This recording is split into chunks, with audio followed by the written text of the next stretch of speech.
Hello friends, मैं हूं doctor Brajesh और आज हम आए हैं उस्मानपुरा इमेजिंग सेंटर में जो अहमदाबाद में निकोल स्थित है। ये जानने के लिए कि सीटी स्कैन क्या होता है और सीटी स्कैन कैसे करते हैं और ये सीटी स्कैन हमें कब करना चाहिए।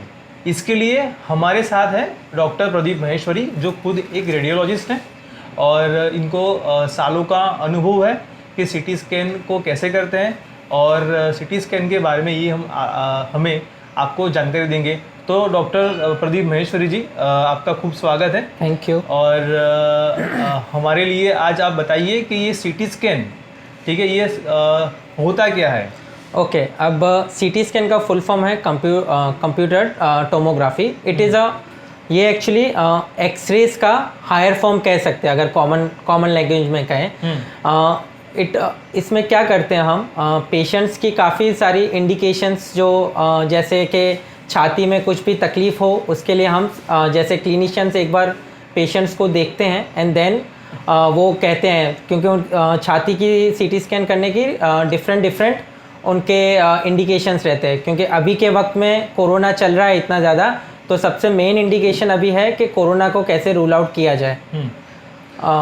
तो महेश्वरी जी, आजकल जो चल रहा है कि कोविड के जो टेस्ट हैं उसमें ऐसा देखा जाता है कि कई लोगों को जो RT-PCR टेस्ट है जिसे हम स्वैब से करते हैं, जिसमें हम नाक या मुंह से रेस्पिरेटरी सैंपल लिंक करते हैं और उसका टेस्ट करवाते हैं, ये एक लेबोरेटरी टेस्ट है जी। इसकी कई केसों में ये नेगेटिव आता है, फिर भी सीटी स्कैन को देखे या तो एक्सरे को देखे तो इसमें हम देख सकते हैं कि उसके अंदर निमोनिया है और डॉक्टर्स की सलाह के अनुसार ये जो निमोनिया होता है उसकी जो पैटर्न है वो कोविड की है। मतलब सीटी स्कैन के अंदर हमें कोरोना का निमोनिया है ये पता चलता है, पर कई किस्सों में स्वैब टेस्ट मतलब RT-PCR से पता नहीं चलता है। तो ऐसा क्यों है? हाँ, अभी सीटी स्कैन की सेंसिटिविटी 95% है, 90 to 95%, जबकि RT-PCR is very specific but उनकी सेंसिटिविटी 60 to 70% है।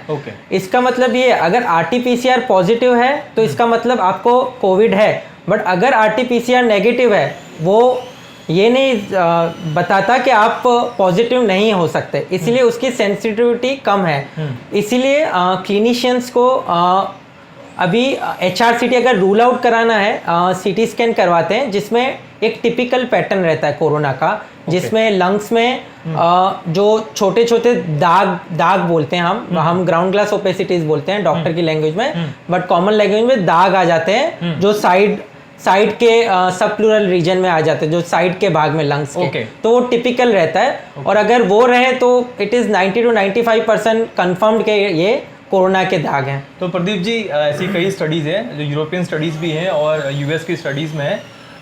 उन्होंने सीटी स्कैन की इमेजिंग्स की काफ़ी रिजल्ट्स और काफ़ी जो रिसर्च है उसमें की है और उनके बेस पे वो बताते हैं कि सीटी स्कैन को हम प्राइमरी स्क्रीनिंग टूल के हिसाब से भी देख सकते हैं कोरोना मरीज के अंदर, क्योंकि उसकी जो पैटर्न होती है वो काफ़ी स्पेसिफिक होती है। जो दूसरे मरीज होते हैं, जिसे दूसरे निमोनिया होते हैं, उसमें जो पैटर्न हम देखते हैं और सीटी कोविड पेशेंट में हम जो पैटर्न देखते हैं वो काफ़ी यूनिक होती है और उसके बेस पे हम कई किस्सों में कोरोना को पकड़ भी सकते हैं, जबकि RT-PCR या रैपिड एंटीजन टेस्ट नेगेटिव हो सकता है। तो वो कौन सी पैटर्न है? ओके, अभी क्यों एक चीज़ है कि सीटी स्कैन आजकल क्यों ज़्यादा प्रीफर कर रहे हैं पैथोलॉजी से ज़्यादा। पहली चीज़ है, बहुत ही फास्ट है, 1 से 2 मिनट में पूरा सीटी स्कैन हो जाता है, ठीक है, and it is very highly sensitive as I told you earlier.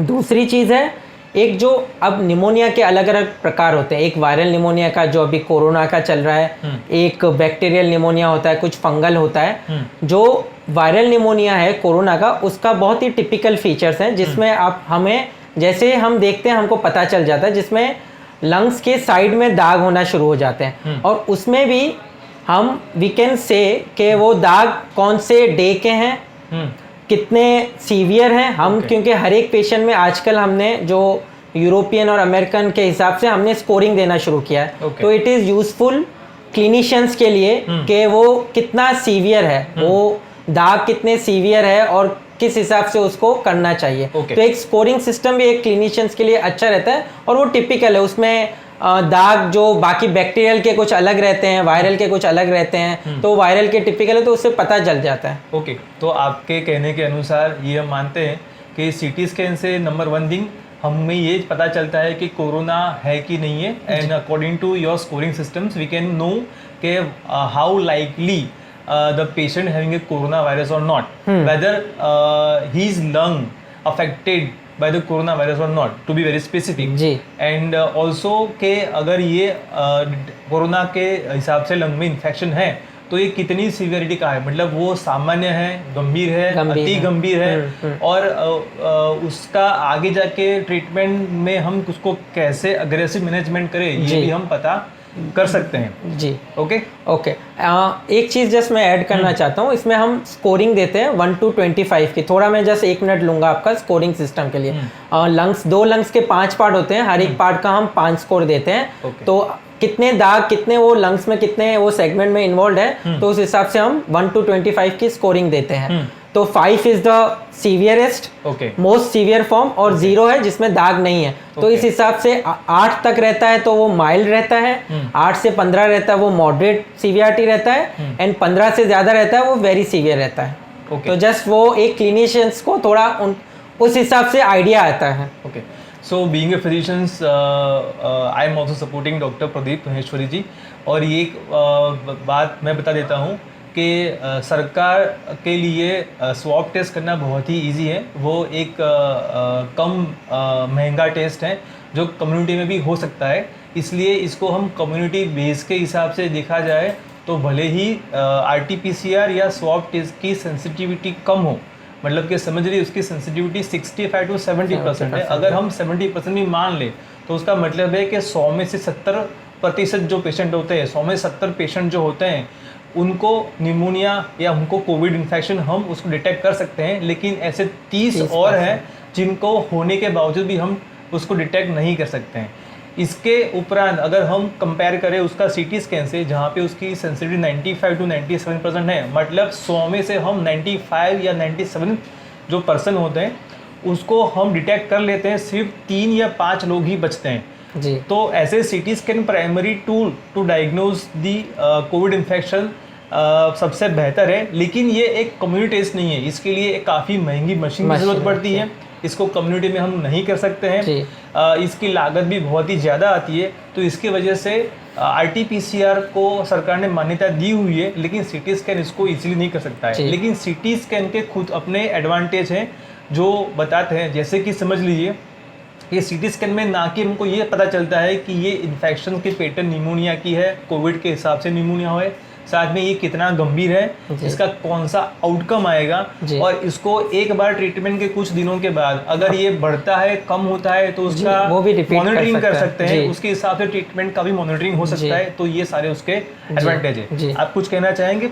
थोड़े मतलब ऑब्वियसली पैथोलॉजी टेस्ट सरकार ने कहा है तो इसका मतलब वो अच्छा ही है, वो उसका हम वो नहीं करें।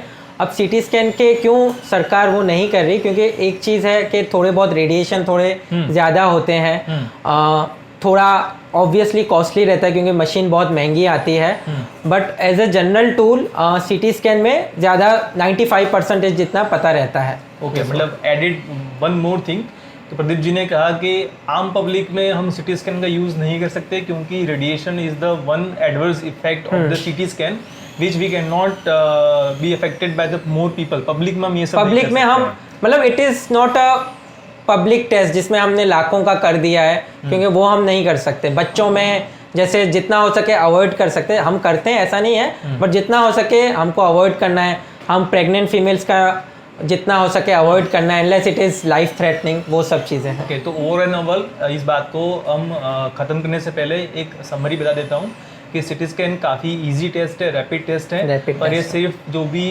अवेलेबल इमेजिंग सेंटर्स होते हैं वहीं पर होता है, आम पब्लिक के लिए नहीं है। पर डेफिनेटली रैपिड एंटीजन टेस्ट या स्वैब टेस्ट जो RT-PCR टेस्ट है, जो सिर्फ नाक या मुंह से रेस्पिरेटरी सैंपलिंग करके हम डायग्नोज करते हैं, उससे एक बेहतर टेस्ट है जिससे आपको फ़ायदा हो सकता है। Thank you.